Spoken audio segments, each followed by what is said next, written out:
Hi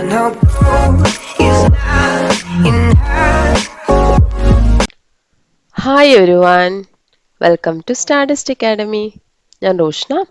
നമുക്കിന്ന് പഠിക്കാനുള്ളത് indemnity and ഗ്യാരണ്ടിയിലെ rights of ഷ്യൂരിറ്റി അതുപോലെ ഡിസ്ചാർജ് ഓഫ് ഷ്യൂരിറ്റീസ് ലയബിലിറ്റി ഈ രണ്ട് കാര്യങ്ങളാണ് ഡിസ്കസ് ചെയ്യുന്നത്.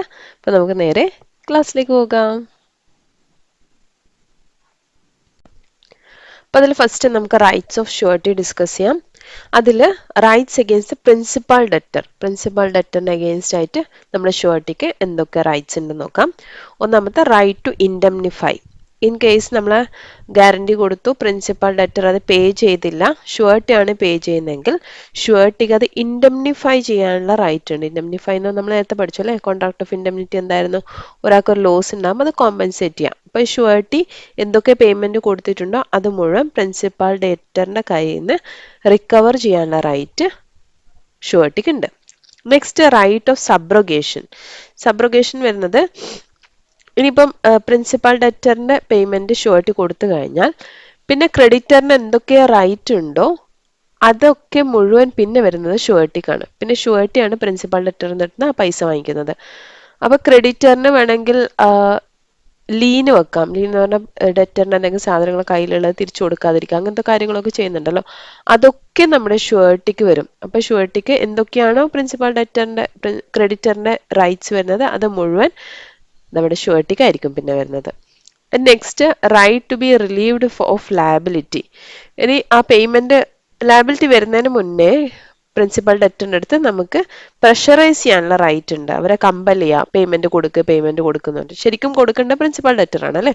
അപ്പൊ പ്രിൻസിപ്പൽ ഡെറ്റർ ആ ഡ്യൂട്ടി ചെയ്യുന്നില്ലെങ്കിൽ അയാളെ കമ്പൽ ചെയ്യാനുള്ള റൈറ്റും ഷ്യൂരിറ്റിക്ക് ഉണ്ട്. ഇതൊക്കെയാണ് പ്രിൻസിപ്പൽ ഡെറ്ററിന് അഗെയിൻസ്റ്റ് ആയിട്ട് ഷ്യൂരിറ്റിക്ക് വരുന്ന rights.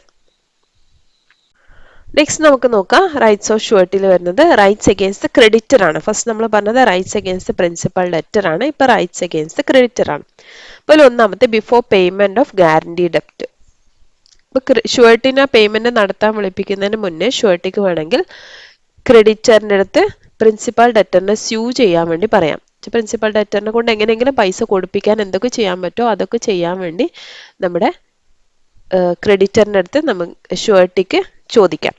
Next right to set off. ഇനിയിപ്പം പേയ്മെന്റ് കൊടുക്കേണ്ട സിറ്റുവേഷൻ വരുവാണെങ്കിൽ, അല്ലെങ്കിൽ ക്രെഡിറ്റർ ഷ്യൂരിറ്റിനെ സ്യൂ ചെയ്യുവാണ് പൈസ കൊടുക്കാൻ വേണ്ടിയിട്ട്, അങ്ങനെ വരുവാണെങ്കിൽ ഡെറ്ററിന് എന്തൊക്കെ കൗണ്ടർ ക്ലെയിമോ അല്ലെങ്കിൽ എന്തെങ്കിലും സെറ്റ് ഓഫ് ഉണ്ടോ അതൊക്കെ നമ്മുടെ ഷ്യൂരിറ്റിക്ക് യൂസ് ചെയ്യാം. എന്ന് വെച്ചാൽ ഇപ്പം ഡെറ്ററിന് അങ്ങോട്ട് എന്തെങ്കിലും പൈസ കിട്ടാനുണ്ട്, അങ്ങനെ എന്തെങ്കിലും വരുവാണെങ്കിൽ അത് കഴിച്ച് ബാക്കി കൊടുത്താൽ മതിയല്ലോ. അങ്ങനത്തെ എന്തെങ്കിലും സെറ്റ് ഓഫ് എമൗണ്ട് ഉണ്ടെങ്കിൽ അത് ഷ്യൂരിറ്റിക്ക് യൂട്ടിലൈസ് ചെയ്യാൻ പറ്റും. നെക്സ്റ്റ് സബ്രോഗേഷൻ നേരത്തെ പറഞ്ഞതുപോലെ തന്നെ എപ്പോഴാണോ ഷ്യൂരിറ്റി പേ ചെയ്യുന്നത് പേയ്മെന്റ്, അപ്പൊ പിന്നെ പ്രിൻസിപ്പൽ ഡെറ്ററിന് അഗെയിൻസ്റ്റ് ആയിട്ട് ക്രെഡിറ്ററിന്റെ പൊസിഷനിൽ ഇരിക്കുന്നത് ഷ്യൂരിറ്റി ആയിരിക്കും. അപ്പൊ പ്രിൻസിപ്പൽ ഡെറ്ററിന് അഗെയിൻസ്റ്റ് ആയിട്ട് എന്തൊക്കെ ചെയ്യാനുണ്ട് അതൊക്കെ ചെയ്യാൻ പറ്റും. ഷ്യൂരിറ്റിക്ക് എന്തൊക്കെ റൈറ്റ്സ് ഉണ്ട് അതൊക്കെ യൂസ് ചെയ്യാം. പ്ലസ് ഷ്യൂരിറ്റിക്ക് അഗെയിൻസ്റ്റ് ആയിട്ട് എന്തെങ്കിലും യൂസ് ചെയ്യാൻ പറ്റുമെങ്കിൽ അതും നമുക്ക് യൂസ് ചെയ്യാൻ പറ്റും. Next right to equities. അപ്പോൾ ഗ്യാരണ്ടീഡ് ആയിട്ടുള്ള ഡെറ്റ് പേ ഓഫ് ചെയ്തതിന് ശേഷം ക്രെഡിറ്ററിന് പ്രിൻസിപ്പൽ ഡെറ്ററിന് അഗെയിൻസ്റ്റ് ആയിട്ട് എന്തൊക്കെ ഇക്വിറ്റീസ് ഉണ്ടോ അതൊക്കെ യൂട്ടിലൈസ് ചെയ്യാൻ പറ്റും. പ്രിൻസിപ്പൽ ഡെറ്ററിന് അഗെയിൻസ്റ്റ് അല്ല, പക്ഷെ അതല്ലാതെ വേറെ എന്തെങ്കിലും തേർഡ് പേഴ്സൺ അഗെയിൻസ്റ്റോ എന്തെങ്കിലും അയാൾ ത്രൂ വരുന്ന എന്ത് കാര്യങ്ങളായാലും അത് ഷ്യൂരിറ്റിക്ക് യൂസ് ചെയ്യാം. Next right to securities. എന്തെങ്കിലും സെക്യൂരിറ്റി വെച്ചിട്ടുണ്ടെങ്കിൽ ആ സെക്യൂരിറ്റി ക്രെഡിറ്ററിന്റെ കയ്യിലുള്ള എന്ത് സെക്യൂരിറ്റി ആയിക്കഴിഞ്ഞാലും അത് പിന്നെ റെസ്പോൺസിബിൾ ആയിരിക്കുന്നത് ഷ്യൂരിറ്റിക്കായിരിക്കും. അപ്പൊ ഷ്യൂരിറ്റിക്ക് അതൊക്കെ യൂസ് ചെയ്യാൻ പറ്റും. എന്തൊക്കെ സെക്യൂരിറ്റി ക്രെഡിറ്റർ ഡെറ്ററിന്റെ അഗെയിൻസ്റ്റ് ആയിട്ട് വാങ്ങിച്ചു വെച്ചിട്ടുണ്ട് അതൊക്കെ പിന്നെ ഷ്യൂരിറ്റിക്ക് യൂസ് ചെയ്യാം. അപ്പൊ ഇത്രയാണ് റൈറ്റ്സ് അഗെയിൻസ്റ്റ് ക്രെഡിറ്റർ വരുന്നത്. നെക്സ്റ്റ് വരുന്നത് ഷ്യൂരിറ്റിയുടെ റൈറ്റ്സ് അഗെയിൻസ്റ്റ് കോ ഷ്യൂരിറ്റീസ്. 2-3 ആൾക്കാർ ചേർന്നാണ് പ്രോമിസ് ചെയ്യുന്നത് പ്രിൻസിപ്പൽ ഡെറ്ററിന്റെ പേയ്മെന്റ് അടച്ചോളാം എന്നുള്ള ഗ്യാരണ്ടി കൊടുക്കുന്നതെങ്കിൽ അവിടെ ആ ബാക്കി ഷ്യൂരിറ്റീസിന് അഗെയിൻസ്റ്റ് ആയിട്ട് നമ്മുടെ ഒരു ഷ്യൂരിറ്റിക്ക് വരുന്ന റൈറ്റ്സ് എന്തൊക്കെയാണ്. ഒന്നാമത്തത് co sureties are liable to contribute equally. Co sureties ഉണ്ടെങ്കിൽ അവിടെ അങ്ങനെ ഒരു കോൺട്രാക്ട് ഒന്നും ഇല്ല, എത്ര കൊടുക്കണം എന്നുള്ള കോൺട്രാക്ട് ഒന്നും ഇല്ലെങ്കിൽ ലയബിലിറ്റി വരുമ്പോൾ എല്ലാവരും ഈക്വലി ആയിരിക്കണം ലയബിലിറ്റി ഷെയർ ചെയ്യേണ്ടത്. Next liability of co sureties bound in different sums. ഇനിയിപ്പം അവർ ഡിഫറെന്റ് എമൗണ്ട് ആണ് അവരെ കോൺട്രിബ്യൂട്ട് ചെയ്യാന്ന് ഏറ്റിരിക്കുന്നത്. ഇപ്പോൾ 40,000 ലാബിലിറ്റി ഉണ്ട്, അതിലൊരാൾ 10,000, ഒരാൾ 20,000, മറ്റാൾ 10,000, അങ്ങനെ എന്തെങ്കിലും എമൗണ്ട് കോൺട്രിബ്യൂട്ട് ചെയ്യാൻ പറഞ്ഞിട്ടുണ്ടെങ്കിൽ ആ ഫുൾ എമൗണ്ട് ലാബിലിറ്റി വരുവാണെങ്കിൽ ഈ ഇതിൽ തന്നെ പോവാം. ഇനി ഫുൾ എമൗണ്ട് അല്ല ലാബിലിറ്റി വരുന്നെങ്കിൽ ഒരാൾ കൊടുക്കാന്ന് ഏറ്റതിൻ്റെ മാക്സിമം എമൗണ്ടിൽ നിൽക്കുന്ന രീതിയിൽ നമ്മൾ അതിനെ ഈക്വലി ഡിസ്ട്രിബ്യൂട്ട് ചെയ്യുന്ന രീതിയിൽ വേണം ചെയ്യാനായിട്ട്. ഈക്വലി ആയിരിക്കണം വരേണ്ടത് എല്ലാവർക്കും, അവരുടെ ലാബിലിറ്റിയുടെ ഈക്വലി എന്ന് വെച്ചാൽ അവർ എത്രയാണ് പ്രോമിസ് ചെയ്തിരിക്കുന്നത് കൊടുക്കാന്ന് അതിൻ്റെ ഒരു ഈക്വലൻ്റ് എമൗണ്ട് അതിൽ കൂടാത്ത രീതിയിൽ വേണം പേയ്മെൻറ്റ് കൊടുക്കാനായിട്ട്. Release of A co surety. ഇനിയിപ്പോൾ ഒരു 4 ഷുവർട്ടി ഉണ്ട്, അതിൽ ഒരാളുടെ ലാബിലിറ്റി കഴിഞ്ഞു എന്ന് പറഞ്ഞിട്ട് അയാളെ റിലീസ് ചെയ്യുകയാണ് പ്രിൻസിപ്പൽ ക്രെഡിറ്റർ. അപ്പോൾ ആ സമയത്ത് ബാക്കിയുള്ളവരുടെ ലാബിലിറ്റി റിലീസ് ആവുന്നില്ല, അയാളുടെ ലാബിലിറ്റി മാത്രമേ റിലീസ് ആവുന്നുള്ളൂ. അതും അയാളുടെ ലാബിലിറ്റി ടു ക്രെഡിറ്റർ മാത്രമേ റിലീസ് ആവുന്നുള്ളൂ. അയാൾക്ക് ഇനി കോ ഷുവർട്ടീസ് ആയിട്ട് എന്തെങ്കിലും ലാബിലിറ്റി ഉണ്ടെങ്കിൽ അതവിടെ പെൻഡിങ് ആയിട്ട് നിൽക്കും. ഇപ്പോൾ ഷുവർട്ടി അയാളെ റിലീസ് ചെയ്യുന്ന സമയത്ത്, ക്രെഡിറ്റർ അയാളെ റിലീസ് ചെയ്യുന്ന സമയത്ത് അയാളും ക്രെഡിറ്ററും ആയിട്ടുള്ള ലാബിലിറ്റി മാത്രമേ അവിടെ റിലീസ് ആവുന്നുള്ളൂ. ഇനി നെക്സ്റ്റ് ഡിസ്ചാർജ് ഓഫ് ഷുവർട്ടി ആണ്. ഷുവർട്ടിയുടെ ലാബിലിറ്റി എപ്പോഴാണ് തീരുന്നത്? ഒന്നാമത്തെ ഡിസ്ചാർജ് ബൈ റിവോക്കേഷൻ ആണ്. റിവോക്കേഷൻ ത്രൂ പോവാം. അതിൽ ഒന്നാമത്തെ point revocation by giving a notice. ഒരു നോട്ടീസ് കൊടുക്കുകയാണ് ഷുവർട്ടിയുടെ ലാബിലിറ്റി റിലീവ് ചെയ്യണമെന്ന് പറഞ്ഞിട്ട്. പക്ഷെ ആ നോട്ടീസ് കൊടുക്കുന്നതെന്ന് വെച്ചാൽ ഫ്യൂച്ചർ വരുന്ന ട്രാൻസാക്ഷൻസിന് മാത്രമേ നോട്ടീസ് കൊടുക്കാൻ പറ്റുള്ളൂ. ഓൾറെഡി എന്തെങ്കിലും ലാബിലിറ്റി ഇൻകർ ആയിട്ടുണ്ടെങ്കിൽ അത് പേ ചെയ്തേ പറ്റുള്ളൂ. Next revocation by death. ഇതും ഷുവർട്ടിയുടെ ഡെത്ത് ആവുന്ന സമയത്ത് ഷുവർട്ടി മരിച്ചു പോവാണ്. അപ്പോൾ പിന്നെ അതിന് ഫ്യൂച്ചർ വരുന്ന ട്രാൻസാക്ഷൻസിന് ഷുവർട്ടിക്ക് ലാബിലിറ്റി ആയിരിക്കില്ല. ഇനിയിപ്പം ഓൾറെഡി ഇരിക്കുന്ന എന്തെങ്കിലും പാസ്റ്റ് ട്രാൻസാക്ഷൻസ് ഉണ്ടെങ്കിൽ അതിന് ഷുവർട്ടിയുടെ ലീഗൽ റെപ്രസെൻറ്റേറ്റീവ്സ് ആരൊക്കെയാണ് അവരൊക്കെ ലാബിലിറ്റി ആയിരിക്കും. ഇപ്പോൾ ഡിസ്ചാർജ് ബൈ റിവോക്കേഷൻ 2 പോയിന്റ് ആണ് എന്നുള്ളത്. ഒന്ന് revocation by giving a notice, പിന്നെ റിവോക്കേഷൻ ബൈ ഡെത്ത്. നെക്സ്റ്റ് നമുക്ക് നോക്കാം discharge of surety by conduct of the creditor. ക്രെഡിറ്ററിൻ്റെ എന്തെങ്കിലും ആക്ട് കാരണം ഷുവർട്ടി ഡിസ്ചാർജ് ആവുന്ന സിറ്റുവേഷൻ ആണ്. ഒന്നാമത്തെ variation in terms of contract. കോൺട്രാക്റ്റിൽ നമ്മൾ ഓൾറെഡി പറഞ്ഞിരിക്കുന്ന ടേംസിൽ എന്തെങ്കിലും variations വരുത്തുവാണ് creditor.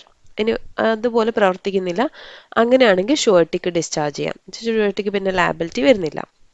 Release or discharge of principal debtor. ഇനിയിപ്പോൾ പ്രിൻസിപ്പൽ ഡെറ്ററിനെ റിലീസ് ചെയ്യുവാണ്. പ്രിൻസിപ്പൽ ഡെറ്ററും ലാബിലിറ്റിന് പേ ചെയ്യേണ്ട എന്നുള്ളൊരു സിറ്റുവേഷൻ വരുവാണ്. അപ്പം എന്തെങ്കിലും ഒരു സിറ്റുവേഷനിൽ പ്രിൻസിപ്പൽ ഡെറ്ററിന് ക്രെഡിറ്ററായിട്ട് ഒരു ലാബിലിറ്റി ഇല്ല.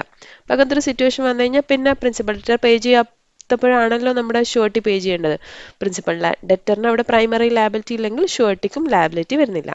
Next compounding with or giving time to principal debtor.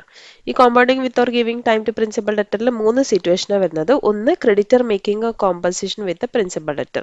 Principal ഡെറ്ററായിട്ട് ക്രെഡിറ്റർ ഒരു കോമ്പൻസേഷൻ വെക്കുവാണ്. അല്ലെങ്കിൽ creditor gives time to principal debtor. Principal ഡെറ്ററിന് ടൈം കൊടുക്കുകയാണ്. Or promises not to sue the principal debtor. അല്ലെങ്കിൽ പ്രോമിസ് ആണ് പ്രിൻസിപ്പൽ ഡെറ്ററിനെ സ്യൂ ചെയ്യില്ലെന്ന്. ഈ 3 സിറ്റുവേഷൻ വന്നു കഴിഞ്ഞാൽ അവിടെ ഷുവർട്ടിയുടെ ലാബിലിറ്റി ഡിസ്ചാർജ് ആവും automatically. Next creditor act or omission impairing surety's eventual remedy. ഇനി ക്രെഡിറ്റർ എന്തെങ്കിലും ഒരു കാര്യം ചെയ്യുവാണ്, അല്ലെങ്കിൽ എന്തെങ്കിലും ഒരു കാര്യം ചെയ്യാതിരിക്കുവാണ്, ആ ഒരു റീസൺ കാരണം ഷുവർട്ടിക്ക് ഇവൻച്വലി റെമഡി കിട്ടുവാണെന്ന് വെച്ചാൽ അവിടെ ശരിക്കും പ്രിൻസിപ്പൽ ഡെറ്ററിനാണ് റെമഡി കിട്ടുന്നത്, പക്ഷെ അത് ഓട്ടോമാറ്റിക്കലി ഷുവർട്ടിക്കും ആ റെമഡി കിട്ടുമെന്ന് വെച്ചാൽ ക്രെഡിറ്ററിൻ്റെ എന്തെങ്കിലും ഒരു ആക്ട് കാരണം, അല്ലെങ്കിൽ ക്രെഡിറ്റർ എന്തെങ്കിലും ഒരു ആക്ട് ചെയ്യാതിരിക്കുന്നത് കാരണം. Next loss of security. ക്രെഡിറ്ററിന്റെ കയ്യിൽ എന്തെങ്കിലും സെക്യൂരിറ്റി വെച്ചിട്ടുണ്ടായിരുന്നു പ്രിൻസിപ്പൽ ഡെറ്റർ, അത് നഷ്ടപ്പെട്ടു പോവാണ്. അപ്പം അങ്ങനെയാണെങ്കിൽ അതും without the consent of surety, ഷുവർട്ടിയുടെ കൺസെന്റ് ഇല്ലായിരുന്നു, അല്ലെങ്കിൽ അതിൻ്റെ ഒരു പാർട്ടോ അല്ലെങ്കിൽ എന്തെങ്കിലും നഷ്ടപ്പെട്ടു പോവാണ്, അത് നമ്മുടെ ഷുവർട്ടി ആയിട്ട് ഒരു ബന്ധമില്ല, ഷുവർട്ടി അത് അറിയില്ല, അങ്ങനത്തെ ഒരു സിറ്റുവേഷൻ വരുവാണെങ്കിൽ ഷുവർട്ടിയുടെ ലാബിലിറ്റി ഓട്ടോമാറ്റിക്കലി ഡിസ്ചാർജ് ആവും. അപ്പം ഇത്രയും സിറ്റുവേഷൻസ് ആണ് ക്രെഡിറ്ററിന്റെ കോണ്ടാക്ട് കൊണ്ട് ഷുവർട്ടിയുടെ ലാബിലിറ്റി ഡിസ്ചാർജ് ആവുന്നത്. ഇനി നെക്സ്റ്റ് ഡിസ്ചാർജ് ആവുന്ന സിറ്റുവേഷൻ എന്ന് പറഞ്ഞു കഴിഞ്ഞാൽ discharge of surety by invalidation of contract. Contract invalid ആവുന്ന സിറ്റുവേഷൻ ആണെങ്കിൽ ഓട്ടോമാറ്റിക്കലി ഷുവർട്ടിയുടെ ലാബിലിറ്റി ഡിസ്ചാർജ് ആവും. അതിൽ ഒന്നാമത്തെ ഫ്രോഡ്, കൺസീൽമെന്റ് എക്സെട്ര. ഇപ്പോൾ ഗ്യാരണ്ടി കിട്ടിയിരിക്കുന്നത് എന്തെങ്കിലും ഫ്രോഡ് നടത്തിയിട്ടോ അല്ലെങ്കിൽ എന്തെങ്കിലും മെറ്റീരിയൽ ഫാക്ട്സ് ഒളിപ്പിച്ചു വെച്ചിട്ടോ എന്തെങ്കിലും മറച്ചു വെച്ചിട്ടാണ് ഗ്യാരണ്ടി വാങ്ങിച്ചിരിക്കുന്നതെങ്കിൽ അത് ഇൻവാലിഡ് ആണ്. അപ്പോൾ ഷുവർട്ടിക്ക് പിന്നെ ലാബിലിറ്റി അവിടെ വരില്ല. പിന്നെ lack of essential elements of A valid contract. ഒരു വാലിഡ് കോൺട്രാക്ടിന് വേണ്ട എല്ലാ എസെൻഷ്യൽ എലമെന്റ്സും ഈ കോൺട്രാക്ടിന് വേണം. അപ്പം അങ്ങനെ എന്തെങ്കിലും എസെൻഷ്യൽ എലമെന്റ് ഒന്നും ഇല്ല, അങ്ങനെയാണെങ്കിൽ കോൺട്രാക്ട് ഇൻവാലിഡ് ആവും അല്ലേ. അപ്പം അങ്ങനെ കോൺട്രാക്ട് ഇൻവാലിഡ് ആയി കഴിഞ്ഞാൽ പിന്നെ അവിടെ ഷുവർട്ടി അയാളുടെ ഡ്യൂട്ടി പെർഫോം ചെയ്യേണ്ട ആവശ്യമില്ല. കോൺട്രാക്ട് നിലവിലെടുക്കുന്നുണ്ട്, വാലിഡ് കോൺട്രാക്റ്റിൽ മാത്രമേ ഷുവർട്ടിക്ക് ലാബിലിറ്റി വരുള്ളൂ. അപ്പം എന്തെങ്കിലും സിറ്റുവേഷൻ കാരണം കോൺട്രാക്ട് ഇൻവാലിഡ് ആവുകയാണെങ്കിൽ പിന്നെ അവിടെ ഷുവർട്ടിക്ക് ലാബിലിറ്റി ഇല്ല.